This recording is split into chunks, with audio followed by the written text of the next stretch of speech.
अस्सलामुअलैकुम, मुंहिंजो नालो डॉक्टर ज़ाहिद अली आहे। अॼु असां चैप्टर नंबर 12 फिज़िक्स जो पढ़ंदासीं। इलेक्ट्रोस्टैटिक्स माना charge in rest. Electro means charge, statics mean rest. Chapter number 12 जी शरारत में ही चार्ज जी डेफिनेशन थो ॿुधाए। त चार्ज जी डेफिनेशन आहे electrons and protons are characterized by property by virtue of which they exert force of attraction and repulsion on one another. Electron ऐं प्रोटॉन में हिकिड़ी ख़ुशूसियत हूंदी आहे जंहिंजे करे माना फोर्स अट्रैक्शन जो ऐं रिपल्शन जो हिक ॿिए ते लॻाईंदा आहिनि। इन प्रॉपर्टीअ खे ई चार्ज चइबो आहे। माना उहा property, this property is called charge. इहा ई प्रॉपर्टी आहे जेके हिननि खे चार्ज चइबी आहे। चए थो हीअ चार्ज पैदा कीअं थींदी आहे।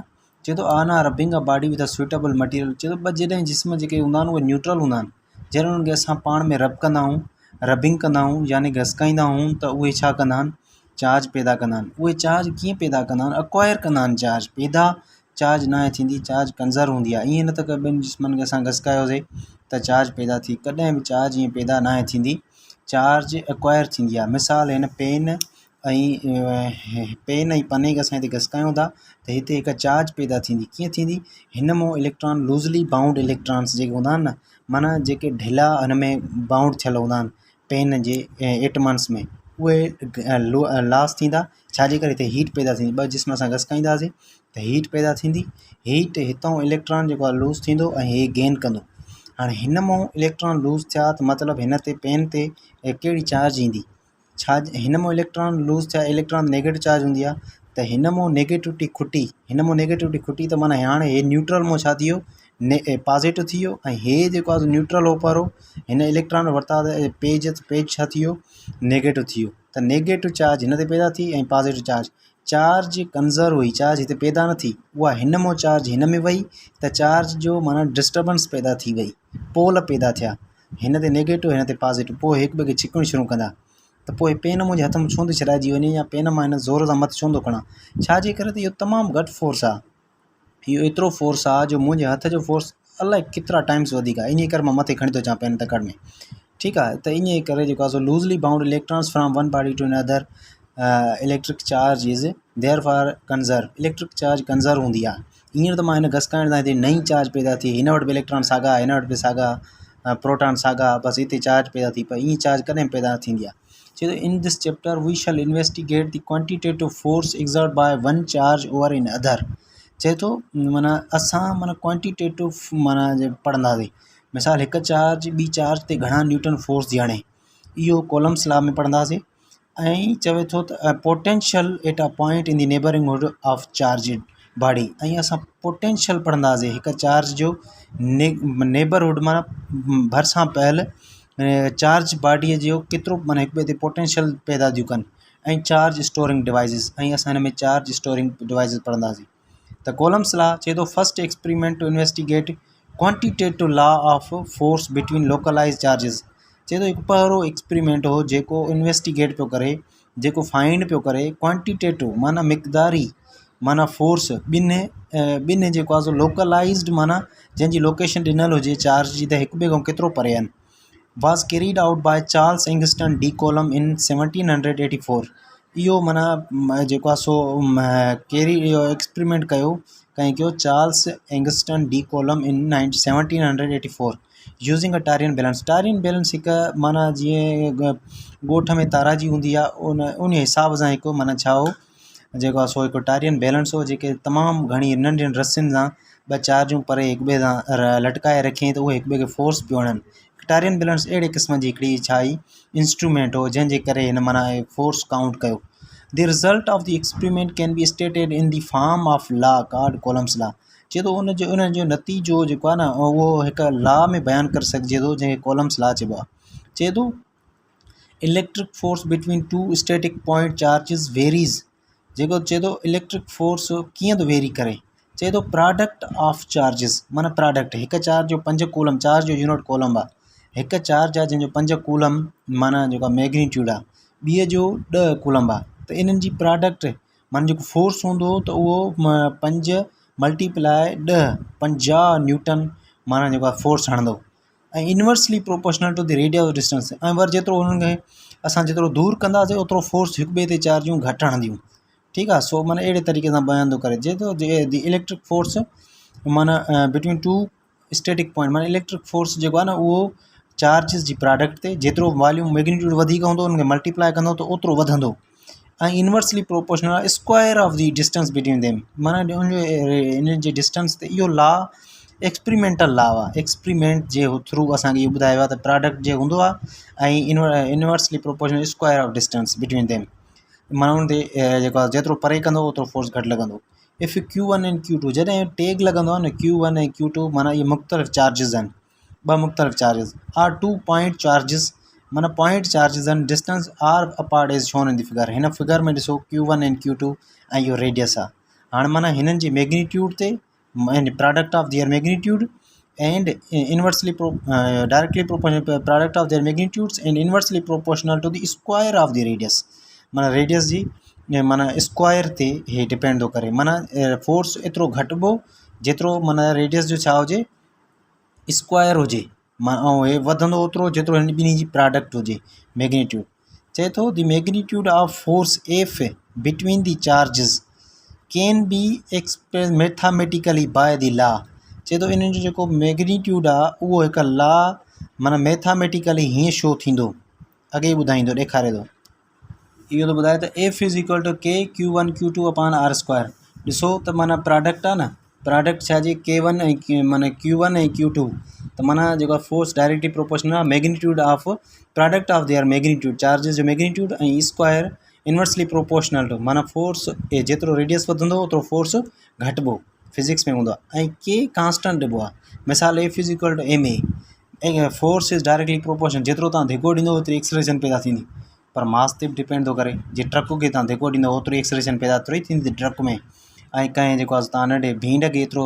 जाम पत्थर खे स्टोन खे तव्हां एतिरो जेको आहे सो धिको ॾींदो त एक्सलेशन उन में घणी पैदा थींदी पर माना उहो कांस्टेंट छा आहे माना जेको आहे सो मास आहे त उते मास कांस्टेंट हूंदो आहे ऐं इहो कांस्टेंट जेको आहे प्रोपोर्शनलिटी ॾिबो आहे वेयर के is the constant of proportionality and it depends upon the medium between the charges medium ते डिपेंड कंदो आहे मिसाल हाणे जेको आहे हिकु एयर में माना ॿ चार्जिस पाण खे धिकिंदियूं उहो पाणीअ में त उहो ॿ चार्जिस हिक ॿिए खे कोन धिकिंदियूं ओतिरो छाजे करे त उन में मीडियम अची वियो आहे मीडियम डिस्टर्बेंस कंदो उन में अंदरि जे मीडियम में अहिड़े इलेक्ट्रॉन्स हूंदा उन में अंदरि प्रोटॉन्स हूंदा उहे बि त उन जी फील्ड पैदा कंदा इन जे करे हुननि जी फील्ड खे ख़तमु कंदा ठीकु आहे चए थो the magnitude as well as the direction of force can be represented by the vector equation हे वेक्टर इक्वेशन आहे जंहिंमें एफ फोर्स ऑन 1/2 हिकु माना पहिरीं ते फोर्स थो लॻे बाय 2 खां इज़ इक्वल टू के Q1 Q2 upon R square ऐं जेको आर आहे न इहो रिज़ल्टेंट वेक्टर आहे ॿुधे रिज़ल्टेंट वेक्टर माना जेको आहे उहो वेक्टर आहे जेको माना जंहिंजो मैग्नीट्यूड हिकु हूंदो आहे हिकु छा न्यूटन न हिकु मीटर न बसि सिर्फ़ु हिकु हूंदो आहे उहो डायरेक्शन जे लाइ इस्तेमालु कबो आहे उहो पढ़ंदासीं असां रिज़ल्टेंट वेक्टर जॾहिं असां इहो टॉपिक पढ़ंदासीं तॾहिं where force on 1 is the force exerted by Q on Q2 चए थो माना जॾहिं ईअं शो कजे न F1 2 त माना जेको पहिरों जेको ईंदो न 1 या मिसाल 3 4 हुजे हा त माना 3 जेको आहे न इज़ फोर्स एक्सर्टेड बाय माना 3 ऑन 4 ठीकु आहे ईअं पढ़िबो एंड आर इज़ R1 माना जेको आहे सो माना जेको आहे unit vector R unit vector 1 2 is a unit vector along the line joining between two charges from Q1 to Q2 इहो माना हिकु इहो वेक्टर आहे जंहिंजो माना लाइन जॉइनिंग थी करे ॿिनि चार्जिस जे विच में जेको माना लाइन आहे in case of the charges are similar माना चए थो इन अहिड़े केस में जंहिंमें चार्जिस सिमिलर हुजनि इज़ डेट ऑफ दी माना is that of repulsion charge similar हूंदियूं त उहे छा थींदो हिक ॿिए खे धिकींदियूं ऐं चार्ज अनसिमिलर हूंदियूं त हिक ॿिए खे माना छिकींदियूं माना अट्रैक्शन ॾींदियूं माना ऐं चए थो वाइस वर्सा इन द एसा unit of electric charge is coulomb इहो तव्हांखे MCQs आहे माना एसा यूनिट ऑफ चार्ज कहिड़ो आहे कूलम आहे करंट जो एम्पेयर आहे करंट ऐं हिन में ॿिन्ही में फ़र्क़ु आहे चए थो the unit coulomb which is define as the amount of charge that flows through a given cross sectional area of wire in 1 second if there is a steady current of 1 ampere in wire चए तो का बि wire खणो माना का बि given cross section ये मिसाल वायर आहे हाणे हिन जी जेकी आहे न क्रॉस सेक्शन आहे ऐं जेकी हीअं हूंदी आहे ऐं इन जे विच में जेको इहो हिसो हूंदो आहे उहो क्रॉस सेक्शन हूंदी आहे चए थो हीअ वायर आहे हिन जी क्रॉस सेक्शन आहे, इन में 1 एम्पियर गुज़ारियो करंट घणो 1 एम्पियर। हिन में गैल्वानोमीटर हिते अटैच करे चेक कयो त 1 एम्पियर आहे 1 एम्पियर आहे। 1 सेकंड में जेतिरो हितां चार्जिस वेंदियूं उहे हिते तव्हां कठे कयो। फॉर एग्ज़ाम्पल मिसाल थो खणा, हिते तव्हां कठे कंदव त जेके हितां 1 सेकंड में वेंदियूं उहे तव्हां हिते कटे कयो, वरी पोइ ब्लॉक करे छॾियो। पोइ उहे जेके टोटल चार्जिस आहिनि न उहे तव्हां काउंट कयो। इलेक्ट्रॉन ते जेके हिकिड़ी चार्ज आहे उहा ॿी चार्ज टी चार्ज टोटल जेके तव्हां चार्ज कलेक्ट कंदव 1 सेकंड में 1 एम्पियर करंट हितां पास थिए। गैल्वानोमीटर ते चेक कयो 1 सेकंड में, ऐं गिवन क्रॉस सेक्शन एरिया का बि क्रॉस सेक्शन एरिया हीअ हुआ त उहे जेके चार्जिस हितां पास थींदियूं उनखे असां छा चवंदा आहियूं हिकु कॉलम चार्ज। टोटल जेके इलेक्ट्रॉन ते चार्ज थींदियूं उहे कठे करे जंहिं महिल असां चार्ज जो नेट रिज़ल्ट कंदासीं उहा 1 कॉलम चार्ज आहे। हाणे ॿुधो चए थो the unit coulomb which is defined as the amount of charge that flows through a given cross section area of wire in 1 second. 1 second में माना जेकी कंहिं बि गिवन का बि ॾिनल क्रॉस सेक्शन एरिया हुआ 1 second. If there is steady current of 1 ampere in the wire, हिकु माना उन में एम्पियर माना उन वायर में करंट घणो हुजे 1 एम्पियर हुजे त adaptation of the unit of current will be explain letter. चए थो करंट जो जेको आहे यूनिट तव्हांखे बाद में ॿुधाईंदासीं ऐं उन जे कीअं उहो करंट मापबो आहे, माना 1 एम्पियर कीअं थींदो आहे। हाणे हिते तव्हांखे ॿुधायोसीं 1 कॉलम कीअं थींदो आहे, माना हीअ क्रॉस सेक्शनल एरिया हुआ, ठीकु आहे, हीअ क्रॉस सेक्शनल एरिया हुआ। हिन में तव्हां गैल्वानोमीटर हणो 1 एम्पियर गुज़रणु खपे, ठीकु आहे। हिकु इलेक्ट्रॉन ते बि चार्ज आहे, ठीकु आहे, उहा तमामु घटि आहे कॉलम जे हिसाब सां त हिकु हितां जेको आहे सो हितां इलेक्ट्रॉन जी चार्ज घणी हुजे एम्पियर। असां हिते गैल्वानोमीटर हणंदासीं जेको करंट खे मापींदो आहे हिते उहो हिन ते रीडिंग अचे 1 एम्पियर। पोइ 1 सेकंड में असां 1 सेकंड लाइ हिन में करंट पास करायूं, हिन में करंट लाज़मी पास थींदो त हुन में इलेक्ट्रॉन वेंदा, उहे इलेक्ट्रॉन हिते असां जमा था कयूं। उहे जमा करे उन्हनि जे मथां जेकी बि चार्ज आहे उनखे जोड़ करे जंहिं महिल असां 1 सेकंड में हितां गुज़री वेंदी उहा जो चार्ज जोड़ कंदासीं त उहा चार्ज थींदी माना 1 कॉलम, ठीकु आहे। इहो ऐं चए थो हाणे के जो वैल्यू आहे 9 × 10⁻⁹ न्यूटन मीटर स्क्वायर पर कॉलम स्क्वायर, ठीकु आहे। हाणे कॾहिं कॾहिं MCQs में के जो वैल्यू अची वेंदो आहे। मिसाल हाणे के जो चवंदा आहिनि के जो तव्हां जेको आहे यूनिट ॿुधायो। हाणे हे जेको के जो यूनिट आहे न हे तव्हां पुछंदा आहिनि इंटरव्यू में, ठीकु आहे। इहो तव्हां कीअं मालूम कंदव, के हिते रखी करे R² माना न्यूटन मीटर पर कूलम स्क्वायर, हे वञी हेॾे वञी डिवाइड कंदो तव्हां उते ई मालूम इहो करे सघो था। मां MCQs तव्हांजो ग़लति न थिए। चए थो in order to express other equations which will appear in the theory later in simple form के express in terms of 4π and other constant ε0 called permittivity of free space. चए थो इहो माना चए थो असां में जेको आहे सो इहो माना इन खे ॿियनि फॉर्म में बि के असां माना जेको आहे सो एग्ज़ैक्ट किथां आयो इन जी पोयों डिस्क्रिप्शन आहे उहो कमल कंहिं ॿिए वीडियो में ॿुधाईंदुमि। पर हे चए थो के बराबरि हूंदी आहे 1/4π ε0 1/4π ε0। ये ε0 छा आहे परमिबिलिटी, त माना केतिरो परमिएबल आहे जेको आहे सो जेको बि माना जेको छा हूंदो आहे माना जेको माना मीडियम हूंदो आहे उहो परमिएबल केतिरो हूंदो आहे उहा परमिबिलिटीअ सां मापबो आहे, ठीकु आहे। 1/4π ε0 9 × 10⁻⁹ न्यूटन मीटर स्क्वायर। तव्हां बसि 9 × 10⁻⁹ बि यादि करे छॾियो, 1/4π ε0 बि यादि करे छॾियो त उहो एतिरो हूंदो आहे। त फोर्स बराबरि हूंदो आहे के जी जॻह ते तव्हां हे बि रखी सघो था Q1 Q2/R²। बि चए थो value of the constant of proportionality for medium other than the free space.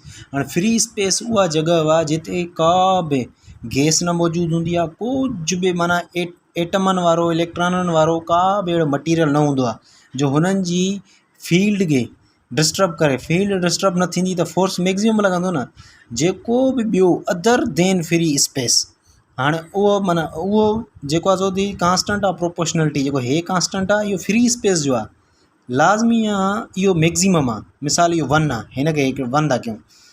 ॿियो जेको बि मीडियम हिननि जे ॿिनि चार्जिस जे विच में ईंदो त उहो छा कंदो उन्हनि जो माना हे त मैक्सिमम आहे न, विच में को बि एटम बि न आहे, को बि मीडियम न आहे, को बि इलेक्ट्रॉन्स न आहिनि जो हिननि जे ॿिनि जे छिकण खे रोके सघे, ठीकु आहे। जंहिं महिल का बि शइ ॿी इंटर थींदी त लाज़मी आहे घटिबो, त माना लेस देन 1 हूंदो, ठीकु आहे। For a medium other than free space between the charge is less, उहो घटि हूंदो एंड इज़ रिटन एज़, ऐं उनखे हीअं तरीक़े सां लिखिबो, उहो रिलेटिवली मापबो आहे।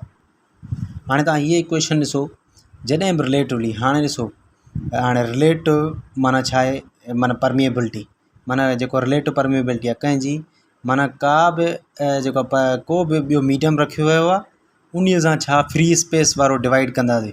ठीकु आहे, फ्री स्पेस वारो डिवाइड कर, फ्री स्पेस माना मैक्सिमम आहे। ठीकु आहे, ॿियो जेको नओं आयो आहे लाज़मी आहे उहो घटि हूंदो, उन खे डिवाइड कंदासीं त माना घटि ईंदो, लेस देन 1 ईंदो। ठीकु आहे, उहो असांखे छा कंदो, रिलेटिव परमेबिलिटी असांखे ॾींदो।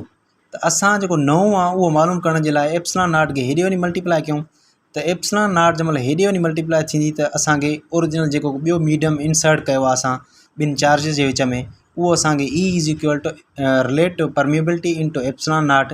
ॾिस इहो हिते 1/4 पाए रिलेटिव परमेबिलिटी ऐं एप्सिलॉन नॉट, त नओं मीडियम माना इंसर्ट थी वियो। हिन जॻह ते पहिरों फ्री स्पेस वारो हुयो, हाणे वरी नओं माना जेको आहे सो इंट्रोड्यूस कयो वियो। ठीकु आहे, या बराबरि आहे R थो चवे, R 1/4 पाए एप्सिलॉन, एप्सिलॉन माना नओं, छो त ॾिस हे जंहिं महिल हेॾे वियो त हे ॿई हिकु ॿिए इक्वेशन बराबरि आहिनि न, त हीअ एप्सिलॉन नओं मीडियम वारो, where epsilon is equal to हाणे जेको हितां मां तव्हांखे डेरिवेट करे ॾींदुमि, epsilon naught ER is the permeability of medium, जेको नओं मीडियम इंट्रोड्यूस कयो वियो, इसका रिलेटिव परमेबिलिटी ऑफ मीडियम, हिन खे असां चवंदा आहियूं relative permeability of medium. The force between two charges therefore decrease by introducing a non conducting material between. ॾिस चवे थो त जेको नॉन कंडक्टिंग मटीरियल आहे, हिकिड़ो त कंडक्टिंग मटीरियल मिसाल वायर विच में या को अहिड़ो ॿी का शइ जेको उन में चार्ज पैदा थींदी। नॉन कंडक्टिंग मटीरियल पाणी या कुझु असां माना विच में साबुण इंसर्ट कयूं या कुझु अहिड़ो ॿियो माना इंसर्ट कयूं त उहो छा कंदो, लाज़मी ॿिनि चार्ज जे विच में फोर्स डिक्रीज़ कंदो, फोर्स डिक्रीज़ कंदो त उनजी कांस्टेंट ऑफ प्रोपोर्शनलिटी बि ॿी हूंदी। त हाणे उहा जेकी नई जेकी कांस्टेंट ऑफ प्रोपोर्शनलिटी हूंदी उहा घटि हूंदी, छो त मैक्सिमम किथे हूंदी आहे, फ्री स्पेस जी हूंदी आहे। त F इज़ इक्वल टू 1/4 पाए एप्सिलॉन ऐं Q1 Q2 upon R square. The magnitude of charge on electron is, charge ते हेतिरो हूंदो आहे माना 1.6 × 10⁻⁻1 जेको आहे 19 कूलम।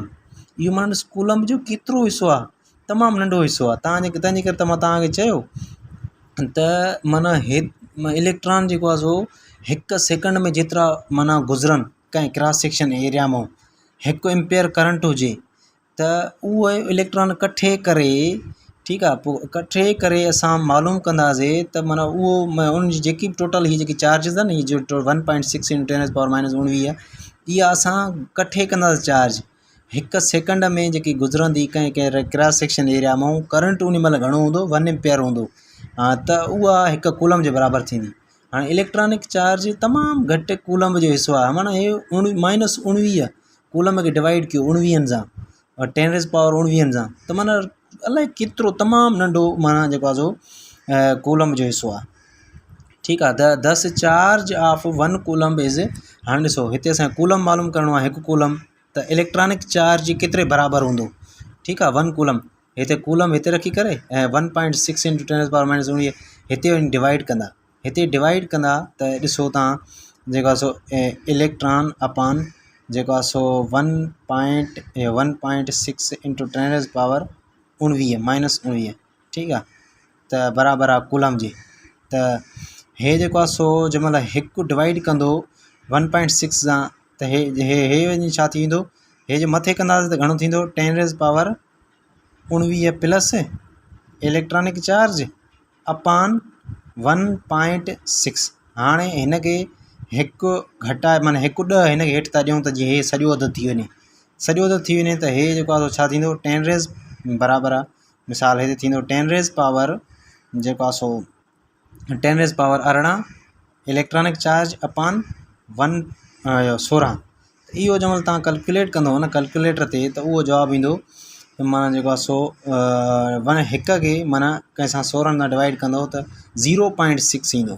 ठीकु आहे, 0.6 माना इहो तव्हां कैलकुलेट कंदो, हिन खे टोटल छॾाईंदो त 6 × 10⁻18 टाइम्स चए थो दी चार्ज ऑफ 1 कूलम केतिरी वॾी आहे, 6.25 × 10⁻18 times the electronic charge. Electronic charge खां केतिरो वधीक आहे, माना जेको आहे हेतिरा इलेक्ट्रॉन जंहिं महिल जेको आहे 1 सेकंड मां कंहिं given cross section area 1 ampere हूंदो आहे, त हेतिरा इलेक्ट्रॉन उतां दौड़ंदा आहिनि 6.25 × 10⁻18 त उहे असां जेके कठे पिया कयूं न आख़िर में कुंड में, त इहे जेके आहिनि से एतिरा इलेक्ट्रॉन आहिनि, उन्हनि इलेक्ट्रॉन जी चार्ज जोड़ कंदा त हिकु कॉलम जे बराबरि थींदी आहे। त तव्हांखे सम्झ में अची वई हूंदी त हिकु कॉलम केतिरो वॾो आहे ऐं चार्ज जो कॉलम जेको आहे सो यूनिट आहे। इहो MCQs आहे ऐं इहो बि MCQs ईंदो आहे त हिकु कॉलम घणनि जेको आहे सो इलेक्ट्रॉनिक चार्जिस जे बराबरि आहे, 6.25 × 10⁻18, ठीकु आहे, इलेक्ट्रॉनिक चार्ज जे बराबरि आहे। ऐं इलेक्ट्रॉनिक चार्ज पाण ख़ुदि केतिरी आहे, 1.6 × 10⁻19 कूलम। हाणे 12.1 ऐं 12.2 इहे जेके एग्ज़ाम्पल्स आहिनि उहे तव्हां पाण बि ॾिसिजो, ऐं जेकॾहिं नथा अचनि त पोइ मां कंहिं वीडियो में इहे एग्ज़ाम्पल कंदुमि। वैसे एॾा इम्पॉर्टेंट न हूंदा आहिनि इहे एग्ज़ाम्पल, जेके इहे माना हिकु जेको आहे सो तमामु लेंदी हूंदा आहिनि ऐं इहे एंट्री टेस्ट जे हिसाब सां इहे न ईंदा आहिनि, ऐं तव्हां पाण बि कंदो उहे तव्हांखे इन्हनि फार्मूलनि जे हिसाब सां उहो पाण डायरेक्शन ॾिए थो मिसाल। पर इहे जेको आहे सो तमामु इम्पॉर्टेंट आहे ऐं हिन में थोरो हिकिड़ो MCQs बि ईंदो आहे। उन MCQs जे करे मां तव्हांखे इहे MCQs सॉल्व थो करायां। इहे एग्ज़ाम्पल चए थो distance between electron and proton in hydrogen atom is about 5.3 × 10⁻11 metre. माना इहो जेको आहे सो छा आहे, नैनोमीटर में आहे। जेकॾहिं मीटर खे असां इन में कन्वर्ट कंदासीं त इहो नैनोमीटर 5.3 इहो नैनोमीटरनि में कन्वर्ट थींदो। हाणे मीटर जो 10⁻11 माना मीटर खे 10⁻11 सां मल्टीप्लाई कयो, इहो डिवाइड कयो त मीटर जो केतिरो हिसो, तमामु माना नैनो हिसो, माना 10⁻9 मीटर इहो आहे। तव्हां कैलकुलेट कंदो तव्हांखे 9 इहो मिलंदो। चए थो कंपेयर, छाजे करे इन करे ईंदो आहे मीटर में, त SI यूनिट मीटरनि में ऐं जल्दी छॾाइजबो, ठीकु आहे। Compare the electric and gravitational force between these two particles.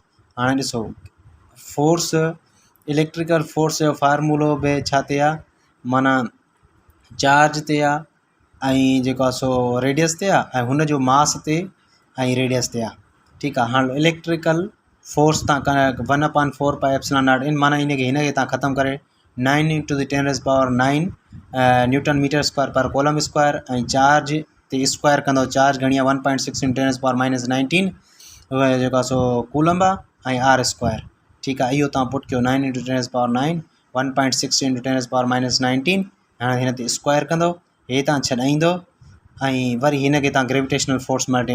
माना इहो छा थो करे, कंपेरिज़न थो करे त जेको हाणे हे एटम आहे, हे जेको एटम हाणे हिन ते प्रोटॉन अंदरि पियो आहे, छो त हाइड्रोजन में हिकु प्रोटॉन हिकु इलेक्ट्रॉन हूंदो आहे।